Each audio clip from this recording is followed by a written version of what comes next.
શ્રમ કૌશલ્ય વિકાસ અને રોજગાર વિભાગ માટે સરકારે કરી છે કરોડો રૂપિયાની નાણાકીય જોગવાઈ। રાજ્ય સરકારે છેલ્લા 2 બજેટમાં કરોડો રૂપિયાની જોગવાઈ કરી। વર્ષ 2021-22માં 1502.32 કરોડ રૂપિયાનું બજેટ, 22-23ના બજેટમાં 300 કરોડનો વધારો કરી અને 1836.83 કરોડ રૂપિયાની જોગવાઈ કરી। સરકારે વર્ષ 2021-22માં 1279.88 કરોડ રકમ ફાળવી, જેમાં 67.65 કરોડ રૂપિયા વણ વપરાયેલા રહ્યા છે। વર્ષ 2022-23માં 1591.87 કરોડની રકમ ફાળવી અને જેમાં 1121.76 કરોડ રૂપિયા વણ વપરાયેલા છે। વિધાનસભા ગૃહમાં કોંગ્રેસના ધારાસભ્ય ડોક્ટર કિરીટ પટેલના પ્રશ્ન પર ગૃહમાં આ જવાબ રજૂ કરાયો।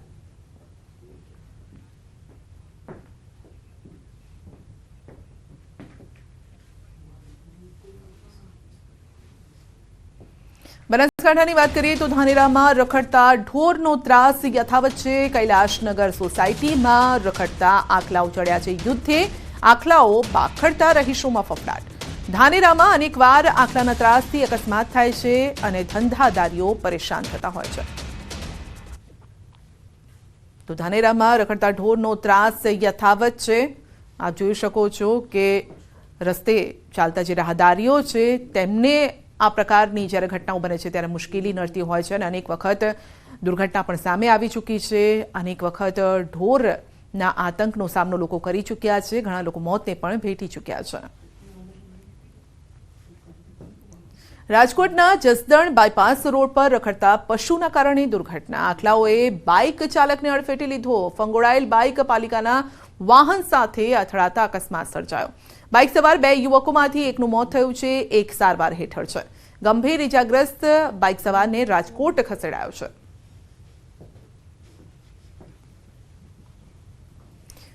બોર્ડની વિદ્યાર્થીઓ માટે કાલથી શરૂ થશે હેલ્પલાઇન। ધોરણ 10 અને 12ના પરીક્ષાના પગલે હેલ્પલાઇન કાલથી માધ્યમિક શિક્ષણ બોર્ડની હેલ્પલાઇનનો પ્રારંભ થશે। ટોલ ફ્રી નંબર 1800233550 પરથી માર્ગદર્શન અપાશે। સવારે 10 થી સાંજે 6 વાગ્યા સુધી માર્ગદર્શન વિદ્યાર્થીઓ લઈ શકશે।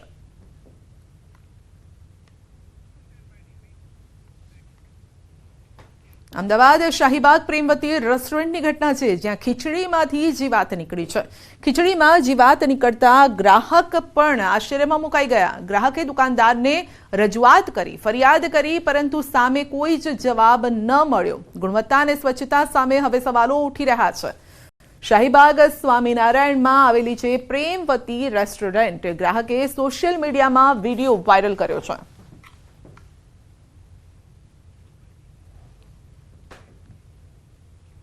અંધાપા કાંડ પર હાઈકોર્ટમાં સુનાવણી। એડવોકેટ જનરલનું હાઈકોર્ટમાં મોટું નિવેદન છે।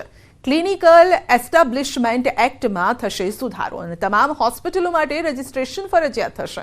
અત્યાર સુધી 50 બેડની હોસ્પિટલ માટે રજીસ્ટ્રેશન હતું। મેડિકલ કેમ્પનું પણ રજીસ્ટ્રેશન કરાવવું હવે ફરજિયાત છે।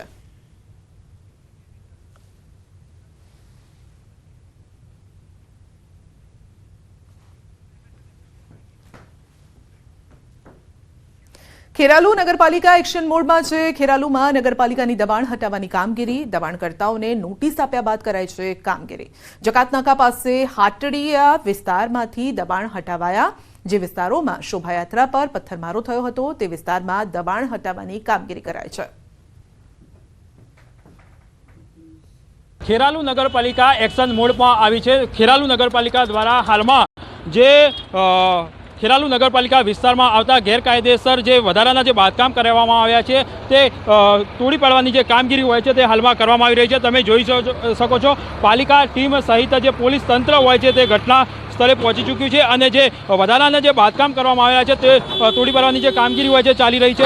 તમે જોઈ શકો છો આ બુલડોઝર થકી હાલમાં જે વધારાના જે ઓટલા કરવામાં આવ્યા છે તેમજ વધારાના શેડ કરવામાં આવ્યા છે તેને તોડી પાડવાની જે કામગીરી હોય છે તે હાલમાં ચાલી રહી છે। ઉલ્લેખનીય જે આ જે વિસ્તાર હોય છે તે વિસ્તારમાં જ થોડા દિવસો પહેલાં જ શોભાયાત્રા નીકળી હતી રામ ભગવાનની। તે રામયાત્રા શોભાયાત્રા દરમિયાન પથ્થરમારો કરવામાં આવ્યો છે, ત્યારબાદ આ જે કાર્યવાહી હોય છે તે હાલ કરવામાં આવી રહી છે। અંદાજિત 30 કરતાં જે વધુ હોય જે દુકાનો હોય છે, જે મિલકત ધારકો હોય છે, તેમના ત્યાં હાલમાં જે કાર્યવાહી હોય છે કરવામાં આવી રહી છે. જેસીબી સહિત જે અન્ય સાધનો દ્વારા હાલમાં જે કાર્યવાહી હોય છે તે કરવામાં આવી રહી છે અને જે વધારાનું જે બાંધકામ કરવામાં આવી રહ્યું છે તેને તોડી પાડવાની હાલમાં કામગીરી હાલમાં ખેરાલુ નગરપાલિકા દ્વારા કરવામાં આવી રહી છે. કેતન પટેલ, ન્યૂઝ 18 ગુજરાતી, ખેરાલુ. ખેરાલુ નગરપાલિકાના પંચમુખી મંદિરથી હાટડિયા સુધીનો વિસ્તાર હતો, જે અત્યારે આના રસ્તા પૈકીના જે દબાણો હતા એ દબાણો આપણે આજે દૂર કરેલ છે. અંદાજિત આપણે 32 મિલકતોને નોટિસ આપવામાં આવેલી અને તેમાંથી મોટાભાગના દબાણો આજે દૂર થઈ ગયા છે અને મોટાભાગના લોકોએ સ્વયંભૂ પોતાના દબાણો જાતે પણ અમુક વ્યક્તિઓએ પોતાના દૂર કરેલ છે.